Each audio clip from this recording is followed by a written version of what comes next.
দুই বাড়িতে আল্লাহর রহমতের ফেরেশতারা আসে না, তারা আসতে চাইলেও বাধাপ্রাপ্ত হয় এবং ওই পরিবারগুলো রহমত বরকতের বাড়িধারা থেকে সম্পূর্ণ মাহরাম হয়ে যায়। এটা মারাত্মক বিষয়। আমাদের অনেকের বাড়িতে এই সমস্যাটা রয়েছে। তার মধ্যে এক নাম্বার হলো, যেই বাড়িতে যেই ঘরের মধ্যে ছবি মূর্তি রয়েছে, অর্থাৎ অনেক সময় দেখবেন ঘরের সুকেজের মধ্যে শোপিস থাকে, হাতির ছবি, প্রাণীর, অথবা বাচ্চাদেরকে পুতুল কিনে দেওয়া হয়, প্রাণীর আকৃতি বিভিন্ন ধরনের পুতুল কিনে দেওয়া হয়, বিভিন্ন ধরনের প্রাণীর ছবির যুক্ত জিনিস কিনে দেওয়া হয়। এই ছবি জাতীয় জিনিস অথবা শোপিস কোনো বাসায় যদি থাকে, কোনো ছবি, কোনো মূর্তি, ছবি বাইন্ডিং করে রেখে দেয়, নেতার বিশাল ছবি, এই সবগুলা রহমতের ফেরেশতা আসার ক্ষেত্রে বাধা হয়।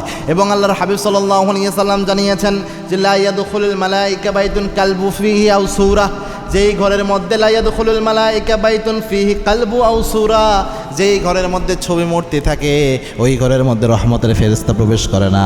আল্লাহর হাবিবের ঘরে একবার ফেরেশতা প্রবেশ করতে পারছিল না। পরে জিবরিল আমিন আল্লাহর হাবিবকে বললেন, ইয়া রাসূলুল্লাহ, আপনার ঘরের খাটের নিচে একটা বা আপনার ঘরের মধ্যে একটা কর্নারের মধ্যে একটা কুকুরের ছানা ঢুকেছে, যার কারণে রহমতের ফেরেশতারা এখানে প্রবেশ করতে বাধাপ্রাপ্ত হচ্ছে। তো রসুলের ঘরেই যদি অবস্থা হয়, আপনারা আমার ঘরে তাহলে কী অবস্থা চিন্তা করেন। এই জন্য রিজিকের বরকত পান না যে ঘর থেকে যত শোপিস আছে প্রাণীর ছবিযুক্ত সব ফেলে দেন, যত নেতা খেতার ছবি টবি আছে সব ফালাইয়া দেন, ঘরকে ফ্রেশ রাখেন এবং চেষ্টা করেন শোপিসগুলা, বাচ্চাদেরকে পুতুলগুলা ছবির আকৃতি, প্রাণীর আকৃতি পুতুল থেকে বাচ্চাকে মুক্ত রাখার জন্য। এগুলোর মধ্যে অনেক সময় দুষ্টু জিন প্রবেশ করে।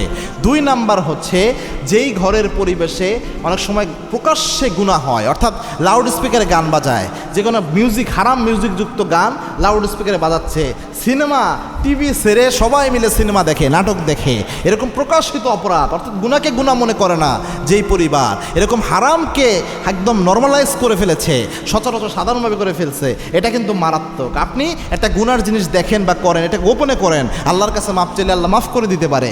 কিন্তু আপনি যখন প্রকাশ্যে করেন, আপনি তো গুনাহ করলেন, আরেকজনকে উৎসাহিত করে সবাই মিলে জোটবদ্ধভাবে গুনাহটা করলেন, এটা খুব মারাত্মক এবং ঘর থেকে রহমত বরকত বিদায় হওয়ার জন্য এটাও একটা কারণ।